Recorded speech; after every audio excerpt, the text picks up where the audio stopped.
భూ కబ్జా నిరోధక చట్టం ఆమోదించండి అని నిన్న చంద్రనాయుడు గారు కేంద్ర హోంమంత్రి అమిత్ షా గారిని కలిశారు.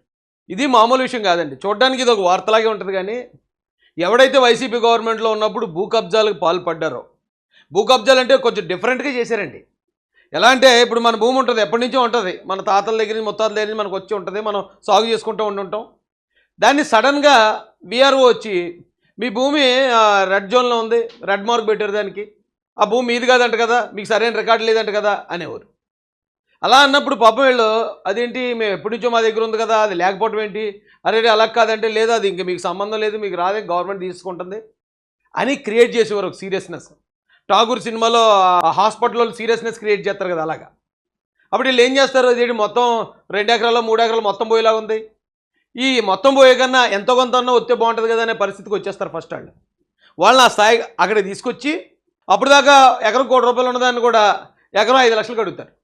మొత్తం పోయేదానికన్నా ఈ 5 లక్షలు వచ్చినా పర్లేదు కదా అని అమ్మేసేవారు. అది అలా వైసీపీలు కొనుక్కున్న వెంటనే అక్కడ ఉన్న రెడ్ మార్క్ తీసేసేవారు. ఎంఆర్ ఆఫీసులో సంపూర్ణ హక్కులు వైసీపీ నాయకులకు చెందేసాయి.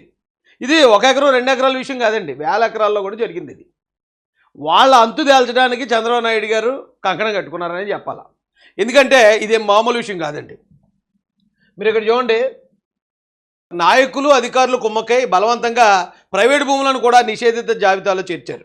బాధితులు ఆ భూములను ఎంతో కొంతకి అమ్మడానికి సిద్ధమైతే వాటిని నిషేధిత జాబితా నుంచి తొలగించి చేజిక్కించుకున్నారు. ఇంటి పట్టాల పేరుతో కూడా చాలా భూమిని కబ్జా చేశారు. అటవీ బంజరు భూములను ఆక్రమించారు. అలాంటి అక్రమాలను కఠినంగా అణచివేయడానికి మేము ఏపీ ల్యాండ్ గ్రాబింగ్ ప్రొహిబిషన్ బిల్లును అసెంబ్లీలో పాస్ చేసి కేంద్రం ఆమోదం కోసం పంపాం. సాధ్యమైనంత త్వరగా దానికి ఆమోదం తెలపాలని హోంమంత్రిని కోరాం. Prevention of activities of bootleggers, dacoits, drug offenders, మిగతాది 3వ పేజీ అండి.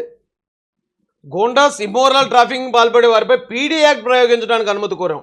రాష్ట్రంలో గత ప్రభుత్వ నిర్వాహకం వల్ల గంజాయి డ్రగ్స్ సమస్య తీవ్రంగా ఉంది.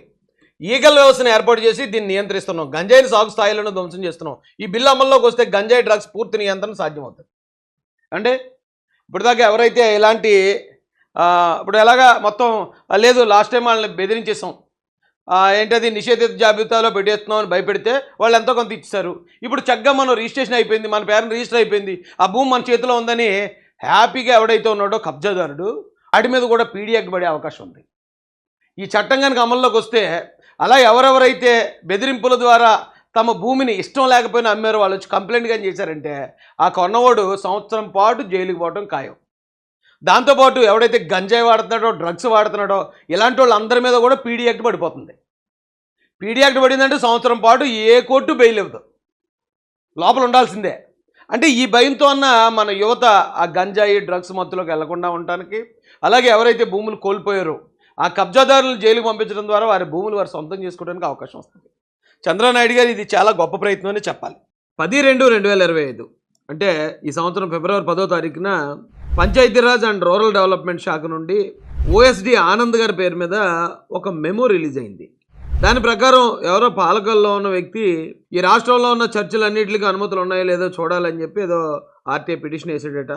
అతని పిటిషన్ను బేస్ చేసుకుని రాష్ట్రంలో ఉన్న చర్చిలన్నింటిని కూడా ఎంక్వైరీ చేయండి అని చెప్పి ఆయా జిల్లాల కలెక్టర్లకు ఇచ్చారు. ఈ విషయం నాకు 4/3/2025న తెనాలి నుంచి ఒక పాస్టర్ గారిని మా దృష్టికి తీసుకొచ్చారు. అంటే నిన్న కాక మొన్న. ఇది మా దృష్టికి రాగానే ఇది మాకు చాలా అసాధారణంగా అనిపించింది, అసలు కరెక్ట్గా అనిపించలేదు.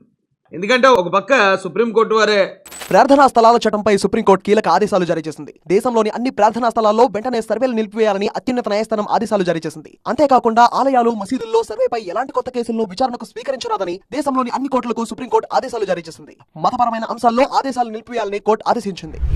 ప్రార్థనాలయాల జోలికి వెళ్ళకండి, ఎటువంటి సర్వేలు చేయకండి అని చెప్పి స్ట్రాంగ్గా సుప్రీంకోర్టు ధర్మాసనం చెప్తున్న ఈ సమయంలో అసలు ఈ పంచాయతీరాజ్ అండ్ రూరల్ డెవలప్మెంట్ పేరు మీద ఈ ఆనంద్ గారు అనే అధికారి ఇలాంటి ఉత్తర్వులు ఎందుకు ఇచ్చారని చెప్పి 4వ తారీఖునే మేము పార్టీ పెద్దల దృష్టికి దీన్ని తీసుకెళ్ళడం జరిగింది.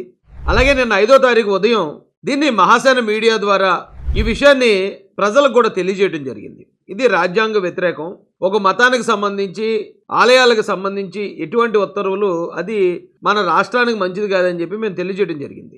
అయితే ఇందులో ఆశ్చర్యకరమైన విషయం ఏంటంటే నిన్న డేట్ తోటే అంటే 5/3/2025 డేట్తోనే ఆ ఉత్తర్వులని ఉపసంహరించడం జరిగింది అని చెప్పి అదే పంచాయతీరాజ్ అండ్ రూరల్ డెవలప్మెంట్ శాఖ నుండి ఆ ఓఎస్డి ఆనంద్ గారి పేరు మీద మరొక ప్రకటన వెలువడింది.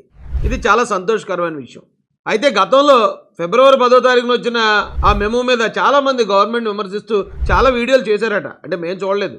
ఎవరైతే ప్రభుత్వాన్ని విమర్శిస్తూ వీడియోలు చేశారో మరి ఇప్పుడు వాళ్ళందరూ కూడా ప్రభుత్వానికి థ్యాంక్స్ చెప్తూ వీడియోలు చేయాలి. ఎందుకంటే ఫిబ్రవరిలో వచ్చిన మెమో ఏదైతే ఉందో అది ప్రభుత్వం దృష్టిలో, చంద్రబాబు నాయుడు గారి దృష్టిలో నుంచి వచ్చింది కాదు.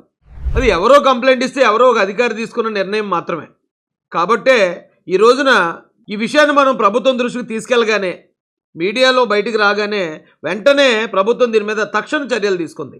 అలాంటి సర్వేలు అవి ఏమొద్దు, చర్చల జోలికి ఎవరు వెళ్ళొద్దు అని చెప్పి ఆ ఇచ్చిన మెమోను వెనక్కి తీసుకోవడం జరిగింది.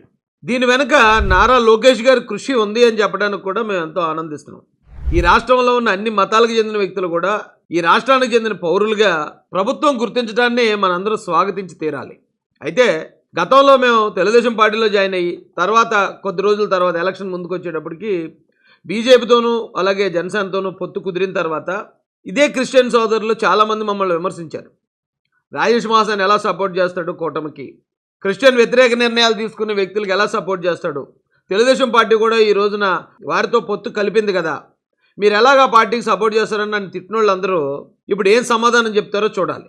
ఎందుకంటే అప్పుడు నన్ను విమర్శించిన వాళ్ళు ఇప్పుడు చాలామంది ఫోన్లు చేసి జరిగిన తర్వాత గవర్నమెంట్ తీసుకునే నిర్ణయాన్ని మేము స్వాగతిస్తున్నాం, మీరు ఆ రోజు చెప్పింది నిజమే, ఖచ్చితంగా ఈ ప్రభుత్వం సెక్యులర్గానే ఉంటుందని మాకు నమ్మకం కుదిరిందని చెప్పి ఎంతోమంది ఇప్పుడు మాట్లాడుతున్నారు నాతో.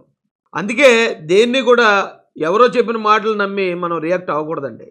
మేము దగ్గర నుంచి చూసాం చంద్రబాబు నాయుడు గారిని, లోకేష్ గారిని. ఒక మతానికి ఎక్కువ విలువ ఇవ్వడం, మరో మతానికి తక్కువ విలువ ఇవ్వడం అనేది లేదు. మతాలు అనేది వాళ్ళు పట్టించుకోరు. ఎందుకంటే ఇక్కడ ఉన్నది అందరూ కూడా మనం అన్నదమ్ములు.